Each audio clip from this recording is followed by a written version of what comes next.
Hello, this is Dale. Welcome to our show. I am joined by Mike Jones and Bill Hunker. Hello, Mike and Bill. Hey. Good evening. So tonight's action-packed. We've got so many things. This is really ending up being the place where if you want to know about what's happening in local politics, you really do need to join us.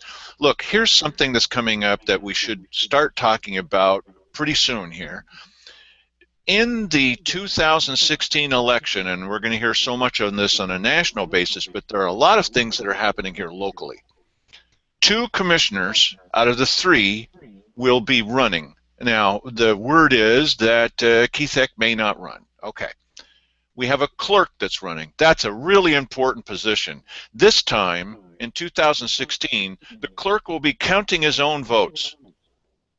And we've already talked to you a bit about problems that we have with the clerk. Now, it turns out that Bill ran into some of these problems. I mean, here we've got this, the voter turnout and the people who have signed up for, this is here for a reason, and the people who have signed petitions, and it's all going along over the years quite easily, no problems, and then voter fraud or the wrong people signing or people who aren't registered suddenly makes a huge spike when it comes to potentially recalling Cheryl Walker, and then it drops back down. Oh, now it's just fine. Don't worry about it. Everything's fine. That's a little bit odd, that little spike there. I mean, it was a huge spike in the middle, right? There's this huge spike, and now everything's back to normal just when it comes back. Okay, well, it draws a question. There's more than drawing a question, though. So here we are at the weekly business session, and similar to what Cheryl Walker has said, that, well, when you look in here, the ISF is absolutely required by the law. We now know that was completely false. It is not. Right. But it was Art Harvey, who was the county clerk, who said, oh, I am absolutely forbidden by law. The state says I can't do, and it was something which take too long to explain now, but it was there. You've seen the tape. And as it turns out, I called the state. With their permission, I recorded them. They said, no, that's not right. He can do that if he wants to. No, wait a minute. Let me make sure I got this right. He says it's absolutely not possible. And they said, no, that's not right. So they called their expert in, and she said, well, no, yes, he can do that. So we've got him on tape telling the commissioners and the rest of us, this is absolutely, I can't do anything for you. And then we've got the state saying, of course he can, and he knows he can. That's a paraphrase. Okay. So we have a problem with our county clerk. Please, some people get together, talk with us, let's run a county clerk. We have an assessor. Really, is there any difference? The county clerk and the assessor are both partners on this thing about pushing for the levy. If you're interested in defeating the levy, again, first, you have to vote, and second, you really want to consider having a different clerk and a different assessor. In the assessor's case, the most egregious thing I can think of is on the last levy, she said, when you have your petition forms, you just bring them on into my office in the county courthouse and bring them up to my desk in the county courthouse? Oh, but the county's not involved in this at all. Come on. And she was one of the people, and Bill can confirm this. I'm almost done with this early rant here. There's more. But she's one of the people that was strenuously objecting when Joseph Rice was making that presentation to the Republican Central Committee. She was strenuously objecting to that. Bill, just take a little bit of steam out of me, and good luck, and explain what it was that Connie Roach did, what it was that Harry Mackin did. What did they do at that meeting? Tell us. Well, they decided that it was okay to interrupt the presentation at their whim and desire, and so would speak out, particularly as the thing had just gotten underway. I would guess 4 or 5 minutes in, and almost turned it into a question and answer or an answering session until another one of the PCPs said, "Just a minute, let's let the man finish his presentation here." Before you go on, and that seemed to work for quite a long while toward the end, and then finally something overcame Connie, and she blurted out, "No, that's not true." And so it was there was a lot of emotion there. that evening, and it was kind of fun. When it was over, what was kind of interesting. It was humorous to me. The man behind me had spoken out a few times and was pretty sure of himself about his facts and figures, and so when it was over and everybody was starting to leave, I just turned around and I said, you have some difficulty with the figures. I said, I'd really like to have the accurate figures. Could you give me what specifically you're worried about? And well, I'm worried about this thing that people aren't turning in the crimes. And I said, good. I said, do you have data on that? Well, no, but I go to meetings and I said, they talk about it. I said, oh, so they talk about the crimes they don't know about, and so they do know about them, or what's the problem there? Well, yes, and that's an issue. And I said, okay, do you have any feeling about how many of these crimes are not being turned in? Well, there's a lot of them. Crime is up. I said, well, I haven't found that. And so he went on a little while longer, and finally ended up saying, I ended up saying to him, I said, you're just making this up. I mean, I've looked at the stats enough to know that what he was saying they had no basis in fact. I said, you're just making this up, and that seemed to trigger him quite a bit, and so he ended up getting his finger literally right up in front of my face, 5 inches away, and he looks at me, just anger in his face, and he says, are you calling me a liar? If you're calling me a liar, he said, I'll see you in hell. And he just whirled and stalked out of the building immediately. And I called out to him very friendly. I said, well, I'll see you there. Now, who was that, Bill? That was a gentleman by the name of Harry Mackin. Yeah, the first time that we've heard about Harry Mackin. He had a lot of energy there, and there was a lot of emotion, and he certainly had his input there. But I thought it was kind of fun and a little humorous that it was so important to him. Isn't it interesting that apparently the only crime that is up is unreported crime? Yes.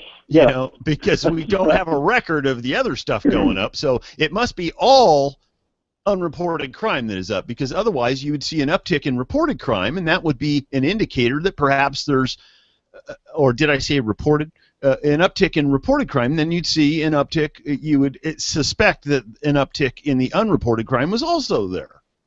It makes sense that the two follow one another in a ratio, and I don't know how similar that would be to the ratio between city and county crime, but I'm sure that these things run along tied to one another pretty tightly.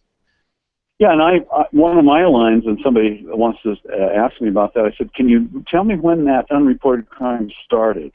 Yes. And, it's like it turns on and off in their minds. When things are going well, then they turn it off, and then when they're going poorly, they turn it back on. I'm not clear what the logic of the whole thing is, that always, in all places, in all times, there's crimes that aren't reported. Mm-hmm. So you have reported crimes plus X equal the true amount. And the plus X, they want to have be this faucet going on and off, and I can't see the logic to that. Not as you go back and look through the numbers over the years. And it seems like the proponents have said, oh, unreported crime, that's the answer. I don't have to think anymore. So I'm not going to. And by the way, I don't have to analyze any deeper in this. That's my answer to everything, unreported crime. So. The problem is that they want real money, but they want real money based on no numbers. Look, I got an email through Facebook from Judy Hinkle and her husband Craig, and they're saying that they had posted something about 80% of the crime inside the city and 20% of the crime out in the county, and they were getting all kinds of grief from people saying apparently, that's just not true, and where's your proof, and all the rest of that. So maybe what you guys can do, Bill, where does this 80-20 thing that we've been talking about, where does this come out to help the Hinkles here and their explanation to people? This was taking the split every year between the crime in the city and the crime in the county, which is reported separately. When you ask for the entire county, there is a bottom line total. But making up that total is the city of Grants Pass and then the county sheriff's office. And there's also a very small number, or a much smaller number, of OSP. But the city and the county, you can just do that ratio. And what's real interesting about that ratio is it varies less than 1.5% over 18 years, with the exception of 1 year, and that was 2005. No explanation I can come up with on why there was a slightly bigger jump there. It was 25.75 that year. But every other year, it's within about 1.5 points, either up or down, from 20%. So some years, and the last 3 years, it's been dead on 20% all 3 years that we have. That'd be 12, 11, and 10, 11, and 12. Well, Mike and I were talking about this last night on the show, and I said, you know, I'd just like to suggest that since they're already working on the next levy, that what they should do is consider that the people inside the city should pay 80% of the tax, and the people out in the county should pay 20% of the tax. Why are the county people carrying the city on their back? Yes, and I did find, we had a conversation a couple of weeks ago where I had said the county people pay 54 or 58% of the tax. Well, it is 58% paid by county, 41% by the city, and 2% by Cave Junction, the city of Cave Junction. So we are carrying the major burden of taxes anyway in the county, and then we're contributing very little, 20% to the crime. So you're right. I don't know, and I don't want to throw a lot of rocks at the city of Grants Pass. They have, like the county, brought down their crime over the last 18 years 49%, and that's property crimes. And property crimes are usually the one people are really fixated on. The real crime, the crime that we all want to keep under maximum control, is person-to-person crime. Somewhere where you're harmed physically. The rape, the homicide, the assault, those kinds of crimes that can bring some real fear into people's hearts. When somebody steals your motorcycle or your lawnmower or your piggy bank, all right, those are crimes, and I'm not saying they're not in any way, but they don't have anywhere near the impact emotionally or in any other way on most people compared to somebody, knifes you. If somebody, would you rather have your lawnmower stolen or be nice? Well, I think the lawnmower would be the one to go with. That's right. It'd be so bizarre for me to have looking at real crime, we're 20th out of 36 counties. We're low. We're 20 down from the top in person-to-person crime. Very, very good figure for the state. Well, you mentioned Grants Pass and also Cave Junction. In this upcoming election in 2016, that's 2 commissioners, a clerk, an assessor, 4 Grants Pass City Council members, 4 of them. Out of how many, Dale? Out of 8. Oh, half. Okay. Yeah. Okay. The Grants Pass mayor. 2 of the Cave Junction Council, and I think there's only 4 of them. I hope I have all these. I mean, I know how many. I think that's the total. And then I asked if the mayor is on the ballot or not. Not the mayor personally, is he going to run or not, of Cave Junction, but is there going to be a position open for the mayor? And I talked with Ryan Nolan, who is the recorder over in Cave Junction, and he said, I just don't know. I just don't know. He doesn't know if mayor is going to be on the ballot or not. He doesn't know. He said, well, I'll get back to you. Well, somehow he's never gotten back to me. Interesting. Well, he doesn't know if his boss is going to run. No, that's not the. It's not that he doesn't know if his boss is going to. He doesn't know if his boss's job is up for grabs or not. I don't know. You don't know. Apparently, he doesn't feel that he needs more than a year of preparation for the election, I guess. I don't know. Yeah, interesting. You may recall our video called Cave Junction Mayor Calls Local Business Owners Liars says that they are a threat to government. So it's very highly rated video, one of the biggest of all time that we've ever had. Cave Junction calls local business owners liars, says they are a threat to government. This did not paint this guy in a very good light in our county or elsewhere. So is the mayor's office open? Why, the city of Cave Junction officially doesn't know. Okay, just stay tuned. Yes. Yeah. Okay, there was another thing that was sort of cleared up today. We saw yesterday, we saw in the letters to the editor, we saw a thing that was written by the fire chief. I have that up now. Chief Oak, thank you. Okay, so while you look at that, I will try to just be patient with me, everybody. It's a free show. I will try to say to you in the best words that I can what it was that Chief Oak wrote.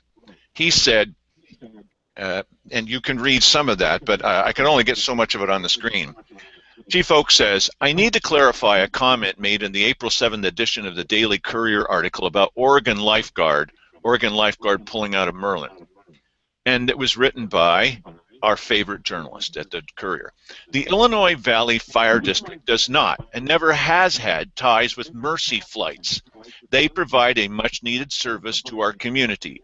The issue has always been the right to choose, as defined by OAR 847-035-0030. Sorry, you can't read any more there. That's all that would fit. In that, quote, an emergency medical provider acting through standing orders must respect the patient's wishes and, in a broader sense, our constitutional rights. Elected officials and those with self-serving interests, this is Dennis Oak, do not have the right to take away our right to choose healthcare options if the patient is capable of making an informed decision, or any of us. No, that's my words. It is a travesty that months of work was expended by our elected officials to help a company that was doomed for failure. Oregon Lifeguard provided no economic development to the county, paid no taxes, and brought in the majority of their employees from the outside. While I firmly believe in helping a business succeed, there has to be a benefit to the community. Actual dispatch times for responses to the Illinois Valley proved the difference between Oregon Lifeguard and Mercy flights was indistinguishable. There were no winners in this debate. Time and resources were wasted that could have been devoted to the real issues affecting our county. I hope the citizens whose rights were infringed upon by our elected officials remember this come election time. You know what? Isn't that interesting?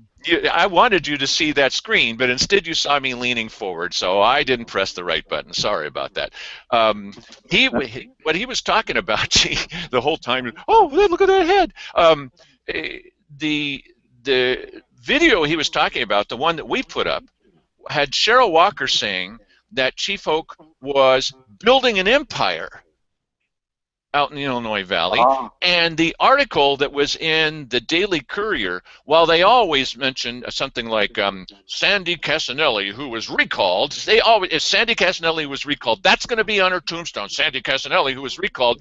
Somehow, when they're talking about Dr. Hill, who was involved in this decision, and as was Cheryl Walker, they never seem to get around to mentioning that Dr. Hill is Cheryl Walker's husband.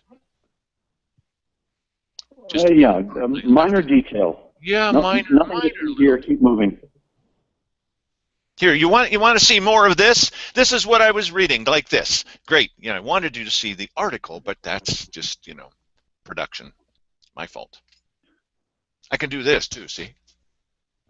Great. Yeah. Very entertaining. You had pretty well read what was on there.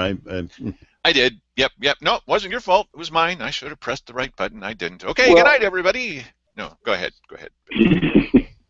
Dale, what's the bottom line here that you're seeing? I have been aware of this, but I have not followed it at all. Is there a personality thing going on here between entities that is really the subtext in all this? Absolutely, absolutely. Cheryl Walker had deliberately accused. I mean, there's no doubt about it. I mean, she said, she says, what the freaking is going on here? I mean, she was pretty clear that she was very upset with Chief Oak, that she was accusing him of building an empire, a Redwood empire probably, out in IV, and that he was making decisions that were endangering his community because he was saying that people had signed up for Mercy flights. They had not signed up for this other one, and she wanted this other one. It was based at the airport with Larry Graves at the Merlin Airport, the Grants Pass Airport, and that that people should be able to sign up. And Chief Oak said, you know, I never said they shouldn't be able to sign up, except the people should be able to make up their own mind. And so Cheryl pushed through with her husband, Dr. Hill, both on the same committee somehow. She wanted on that same committee, pushed through the idea that, no, you are required to choose the one that's physically closest. And what Hoke said from the beginning, what he said to us when he came on our show, as soon as we heard he said that she said this about him, we wanted to get his reaction. He heard it first from us. He didn't even know she had said this. We told him, is that, and we're endangering the community by telling him, is that this guy was trying to force it down the throats of people in IV. And he said, no, I'm not. Okay. So it's another Cheryl Walker fiasco. Well, it kind of looks like that. And the other thing, too, was apparently she was wrong about a couple of details. He told us the real facts when we went to the Airport Advisory Board, the one where Larry and Cheryl Walker were trying to stop me from asking a question about what was going on with Manor Development. They kept trying to stop me. That's enough, that's enough, that's enough. You know, and people in the audience were like, hey, no, we want to know this answer, too.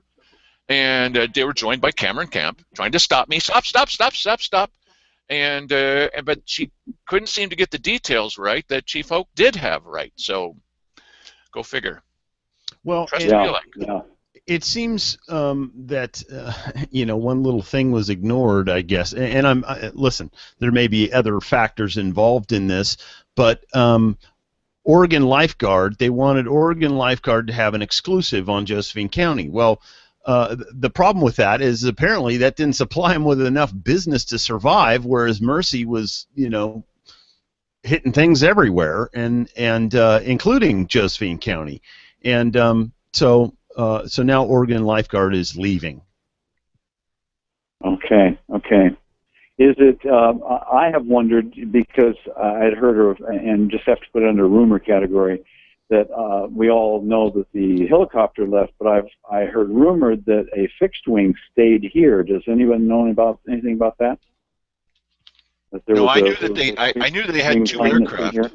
I knew they had two aircraft, and Cheryl Walker had said that the helicopter had an engine problem, and the head of that outfit said no, it didn't, and that they had two aircraft, but there was a question about whether a fixed-wing aircraft was really going to be appropriate for the kinds of things where, you know, one would think you fly into a location of a disaster, you go into a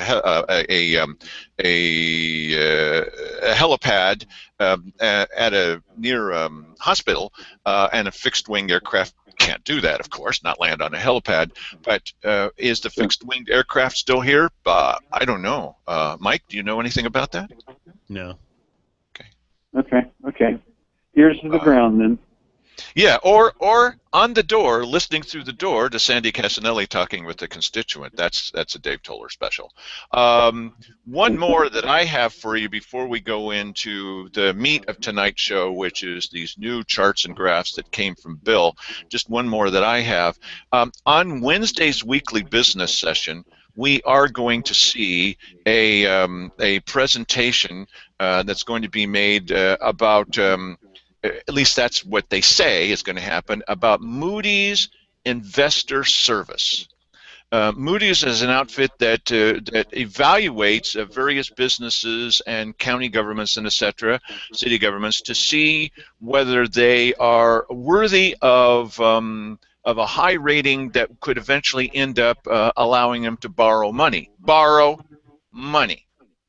So what is the reasoning behind wanting a high Moody's rating? Maybe because you'd be interested in borrowing money. So the county government has been very interested in the idea that they would like to have a higher rating, because you never know when they might want to borrow money. Borrow money. Yes. So Moody's says the county's financial position has greatly improved. Well, this is really good news. Okay, we may not need a levy at all. Here's what their rationale was.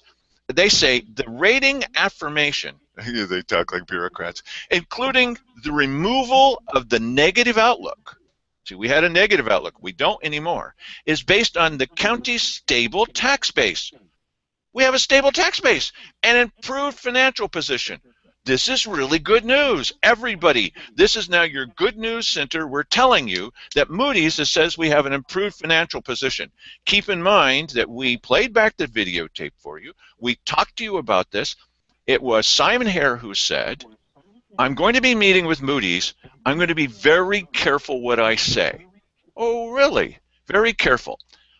Operations, according to Moody's, after talking with Simon Hare, operations have stabilized due to conservative budgeting and aggressive expenditure reductions. I don't think they know much about 90 jobs being created by one plaque on a rock, but that's very aggressive expenditure reductions. Moody's notes that while the county faces an ongoing challenge, given the decline of federal secure rural schools timber funding, management is actively seeking alternative revenue sources. I don't think you guys knew that. They are looking at everything under the sun. Why, my gosh, what's the matter with everybody? They're seeking alternative revenue sources. The county's financial position has greatly improved in fiscal 2013 and 14. The county was able to balance the budget without having to use of the fund balance, which is a credit positive.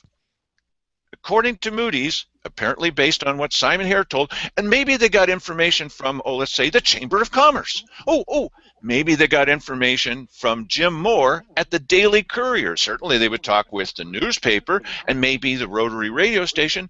The county has managed to maintain positive operations. Did you guys know this? And is making capital improvements to vacant properties such as the Dimmick Tower in hopes of attracting businesses to Grants Pass and the surrounding area. You see, all this talk that they've had about not having a plan at all for the Dimmick Tower, which they confirmed on Thursday, now must be wrong, because apparently they told Moody's that we hope to attract business because of the Dimmick Tower. Apparently now we are no longer thinking about turning that into alternative housing for lower income seniors, because that doesn't attract business. I mean, it's a wonderful thing, and I hope that these folks have a place to stay, but that's not going to attract business. That's going to create a place, in my opinion, for older residents to retire in, perhaps, but not necessarily to come here with money, because they have no money. Here's the best part of all. This is the part that's the killer. The most promising economic development is the expansion of the IV airport in Cave Junction. A developer leased the property to manufacture unmanned aerial vehicles. You know who they're talking about. The county anticipates, this is what they told Moody's, and Moody's says this is the most promising thing of all.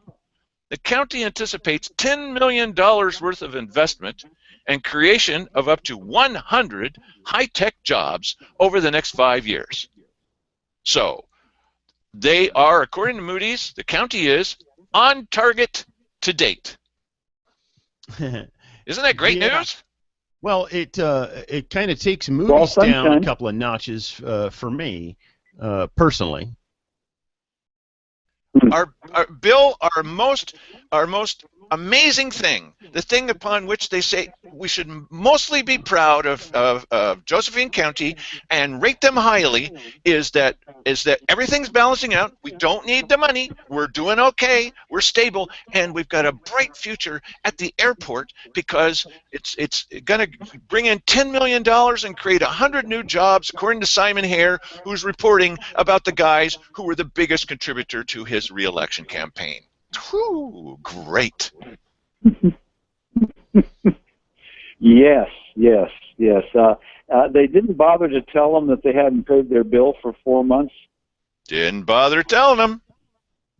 Well, the part that bothers me is that apparently they didn't bother asking much about it. They just took a report from Simon about this thing happening out there as being solid, and Moody's, you sort of conjures an image of credibility that apparently is undeserved. Maybe they were in a bad mood that day. But look, here's the other thing. We often hear from, and bringing it back here for you, Bill, to do your report with all these charts and graphs, and Mike's going to help you, and it's going to show how things are going. This is showing how things are going. Part of that is that they say, well, we'll have an independent auditor come in, and these guys fit into that same general category. Well, the independent auditor will come in and they will confirm that everything's on the up and up, just like the airport project with Larry Graves. Thank you so much, Larry. Things are going great out here. Wow, that's fantastic. And you got raises for your people. No, not raises. They didn't get raises. They got more hours. Oh, okay. Boy, I really feel chagrined about that, Larry. Thank you for clearing that up. Here's the thing. Independent auditors. The same thing that we had when independent auditors looked over the county finances and didn't discover that Herb Carter was writing blank checks, according to the commissioners, that the fair grounds was keeping multiple bank accounts that the county knew nothing about. What? Now, independent auditors. Whoa, you have a clean bill of health. Well, things are looking really good here. They're better than ever. Okay, so how much do you trust Moody's? How much do you trust independent auditors? How much do you trust Simon Hare? Yeah. It's and isn't it just almost humorous that every time this loops back around, we come back to trust. You pick almost any topic, and it's, well, this, okay, yeah, but do we trust that? And trust isn't eroded overnight. I mean, it can be under certain circumstances, but mostly it's an over time where you say, well, I'll give them one more chance, and then no, that didn't work, and now we're at a place where when they poll for the levy, they find out the worst thing that they've got to deal with is there's no trust in the county commissioners, and to the point that they're saying, please don't attach yourself to this because it will hurt us. And trust is a huge issue, and I think we have been wrongly schooled, frankly, of late, that the people in government are trustworthy. They're there in our best behest and behalf, in our behalf. And and so we want to believe that, and we continue to. Just like right now in our county, we have these stats and so forth on crime that it cannot be justified, cannot be found. The crime's a crisis and terrible, and it's where did that all come from? And as I've dug back, I have been trying to find out, where did that all start? Where did it come from? How come it came so heavily to this county when every county is having certain types of crime issues in property crimes and so forth? So, yeah, trust just gets eroded. It seems like daily anymore. Well, how do you think the county commissioners have to feel about the fact that their closest allies on this thing with the levy, Keith Heck, this summer was the one that kicked this off, even though they say we have nothing to do with it. The county commissioners have to live with the fact that the levy folks have said, we don't want you involved in promoting this. We don't want you to, because you have a very low credibility, especially based on things like the 80% drubbing that they took with these junk ordinances. You have such low credibility that if you get involved with this thing with the levy, it's going to go down. The county this isn't just based on what we're saying. This is based on what their supposed allies are saying. Don't get near us. Stay away. Your influence is toxic because people don't trust you. Oh, it's your fault, Mr. Matthews. Why, Mr. Jones, you're, Mr. Hunker. No. It's not us.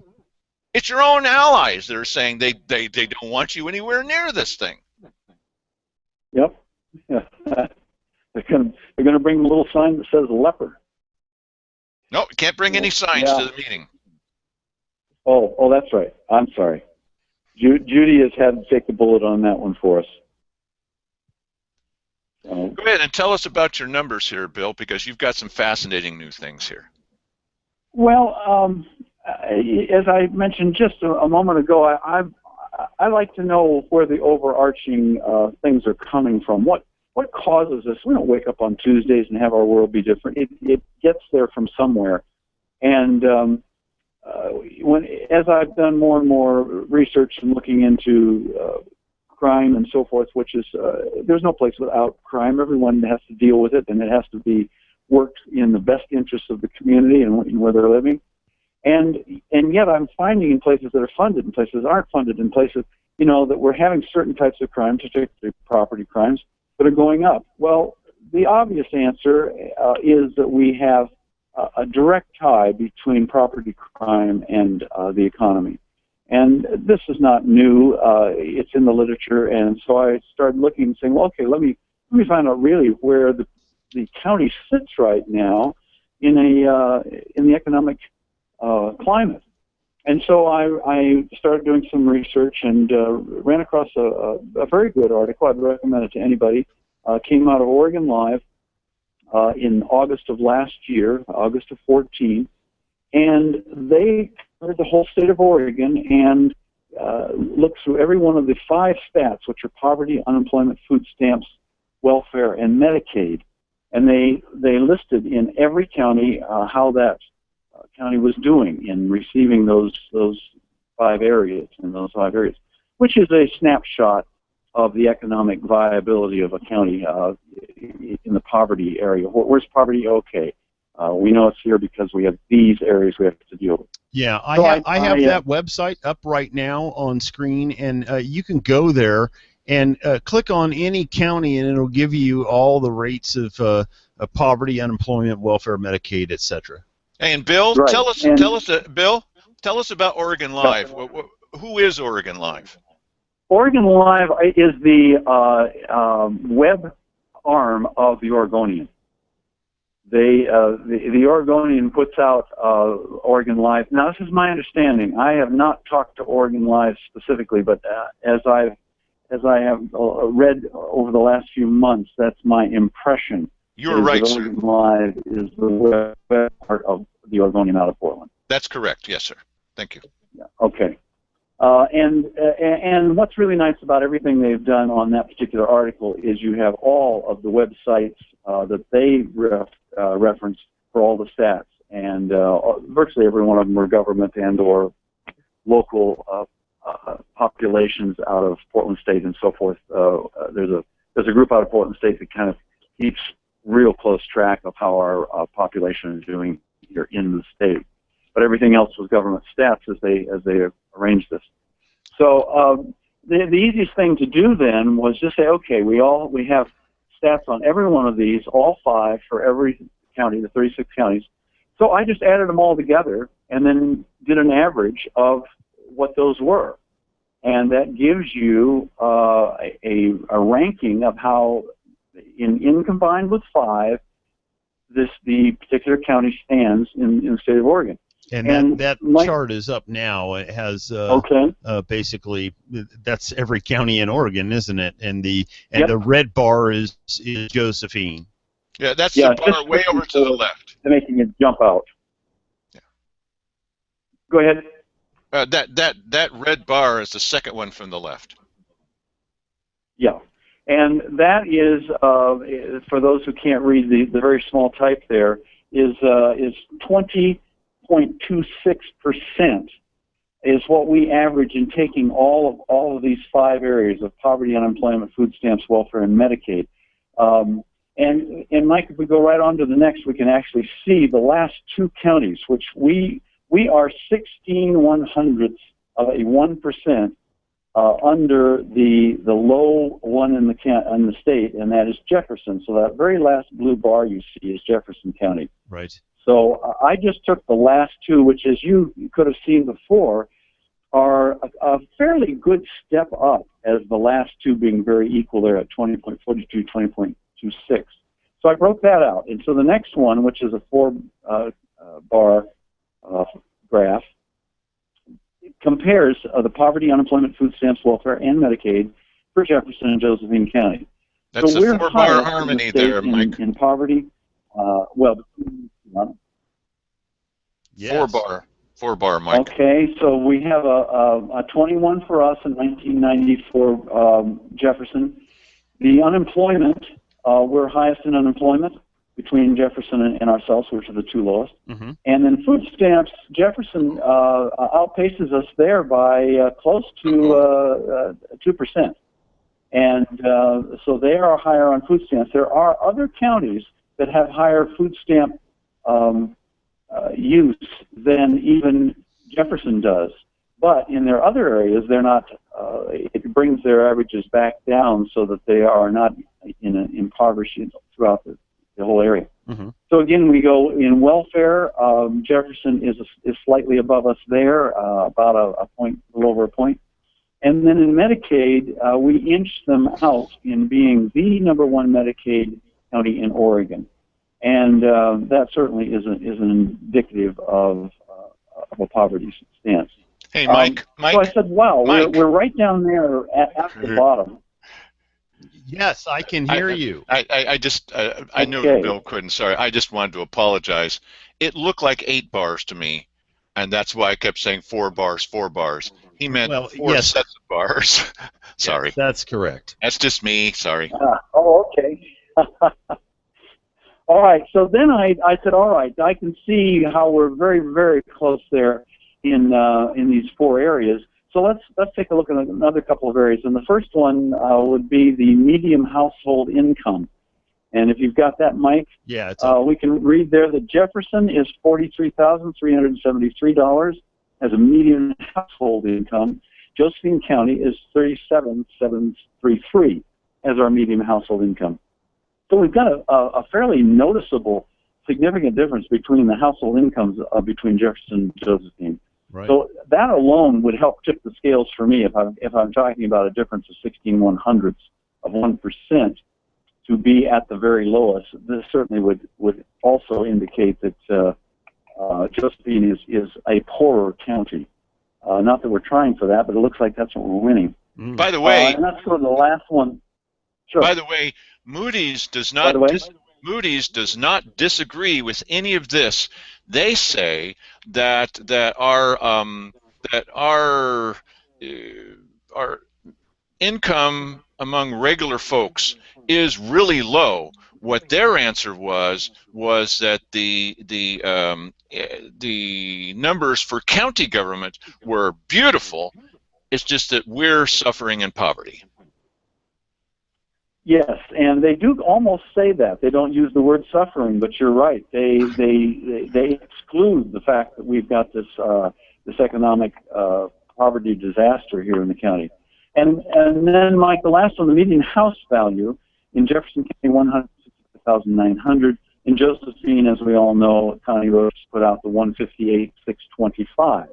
So again, we're looking like we're the more poverty-stricken or the lower income, however you want to say it.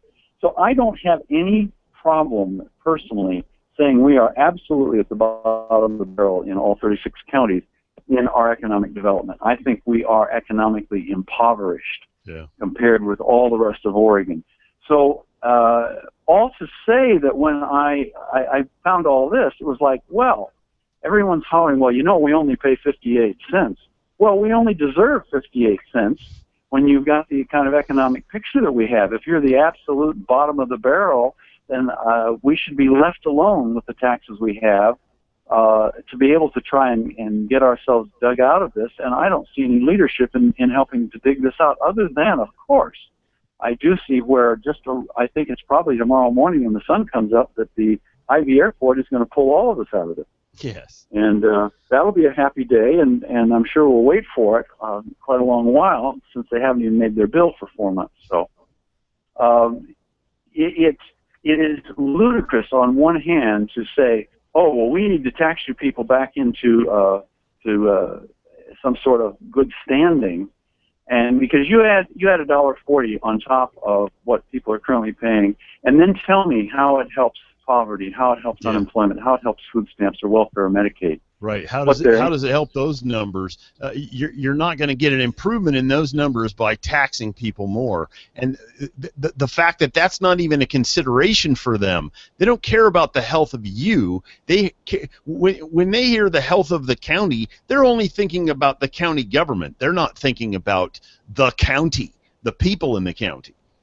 Exactly. Yeah, and I had someone I talked to today that said, you got to be reminded, you can talk to city voters, you need to remind them that the city manager is the second highest paid city manager in all of Oregon. And someone also said that he makes more than the Supreme Court justices in Oregon. So you end up saying, just a minute, something's out of kilter here, where we have, and we're like much of the rest of the United States and the state, where there's an economic huge disparity between what we would consider the 1%ers and the rest of the people who are trying to scrape together anything they can to keep alive in this county. And Bill, did you get a chance to see? Food stamp, there's a delay. Bill, did you get a chance to see the video of the elected officials compensation committee when they concluded that our elected officials, including the county commissioners, they really need a raise, Bill? Boy, these are tough economic times for these elected officials. Oh my! No, I didn't see. I only saw the one where JJ was trying to get you stopped from bringing up anything that might impede the grand handing out of money.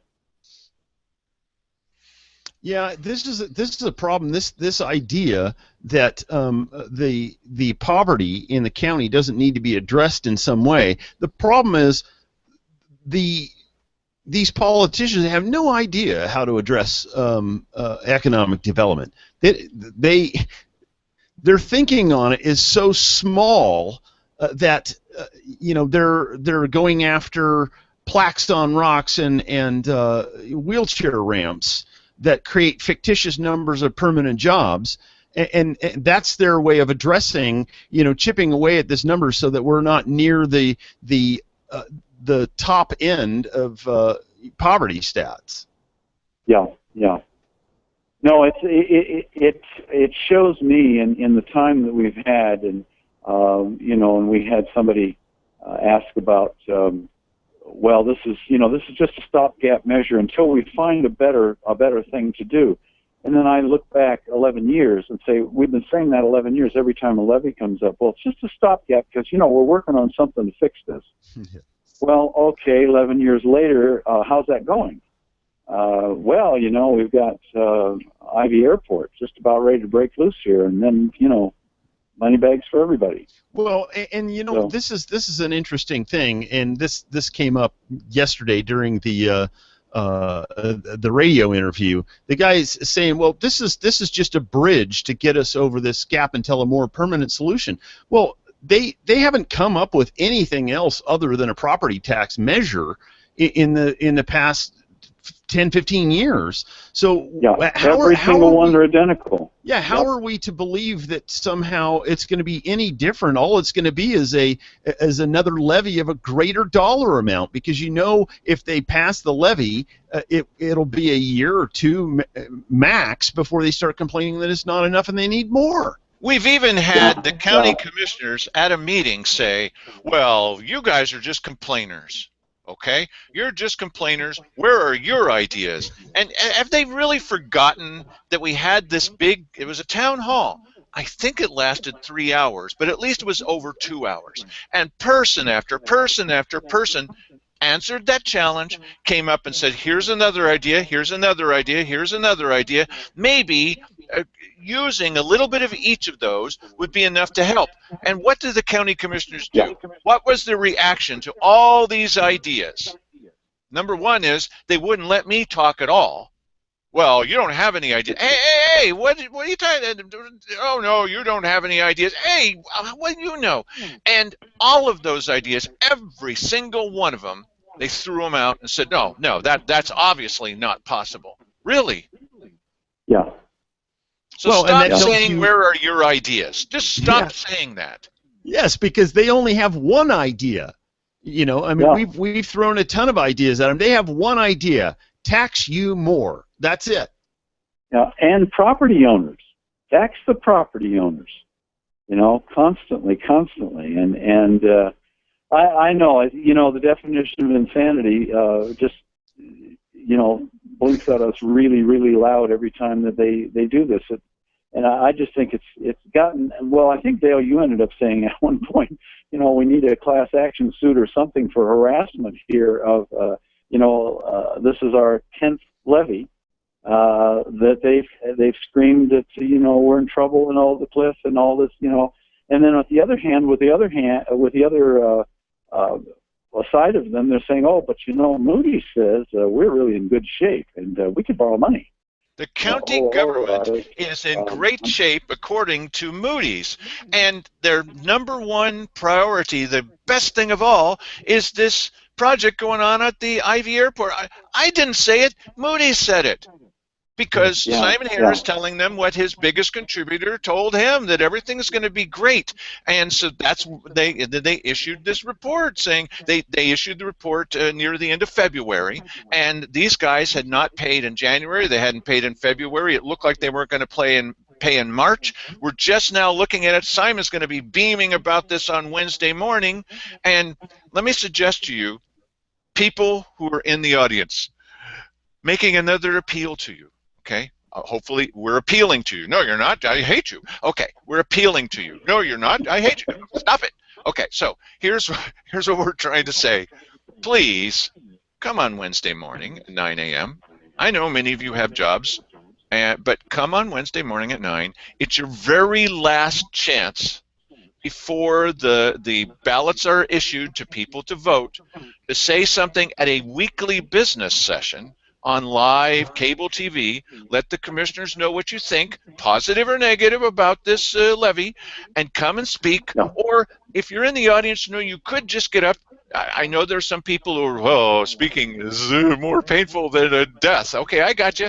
But, you know, you could get up and just say, I agree with that guy. Okay, and then point at Mike Jones. Yes. Yeah, what he said. Yeah. Anything else that you have to say, Bill? You know, go ahead. Well, I was going to, when you brought up, again, the Ivy Airports, you know, usually with a project that is put together well, and by fairly bright people, the real glory days of that project are right in the beginning. Usually there's, you know, you've got good PR, you've got everything together, your best foot's forward, you haven't hit your big snags yet, and so you usually launch with your best foot forward, and very often very complex projects, that's the best day they ever had from then on. And then they're solving unknown and unseen problems. When you have a launch like this, rarely does it ever turn around and go back up. I mean, when does that happen? So it's indicative already of the fact that there's trouble in Camelot over whatever they're trying to do. And to read the Moody's report, they're basically saying that the second best thing that we have going for us is the Dimick Tower was taken down, and now we're going to attract business into Grants Pass and for the county into having this. The only problem is, yes, it was taken down, but they still don't have any plan. They don't have any plan at all. They haven't even started on their marketing plan. They don't have a marketing plan. What the kind of progress is this? And they took the building down. Hooray, boy, we can take a building down. But they have, and the project they've suggested for that is low-income housing for people who have low incomes. That's us. That's our, for seniors. This isn't going to draw business into the county. What the heck are you talking about? Yeah. Yeah, exactly. And, right away we're going to be looking at more Medicaid, possibly welfare, food stamps, who knows. I mean, people are trying to survive, and I think that the element that put together this levy does not understand that at all. They do not live at a survival rate in their lives, and they know very few people who do. And when they do, they say, oh, that's sad. End of issue, as opposed to the fact that we've got as high, and we have a noticeably higher, and I am going to begin to start to do some research there on the retired people we have in town who are on welfare in town in the county. And we have an above average for the state, I do know that, retired above 65. So how are we helping all this? They're not going to be running out and being entrepreneurs, most of them. And so we have to be looking at this in a much larger, more realistic way about the economic development of this county. But it's been a standstill as long as I've followed. And Dale, you followed it, 4 or 5 times longer than I have. And you, I think, feel the same way, unless you're holding out. No. And Mike, why don't you just tell us here to sum it all up, if you don't mind, buddy? Mm-hmm. What do you think is the bottom line for economic development run by the commissioners in this county? Well, as I've said before, they don't really understand how to do it. I think the thing that we should be most fearful of is, instead of learning ways to build up the county and to get economic prosperity happening in the county, they're looking to possibly borrowing money. Be very afraid.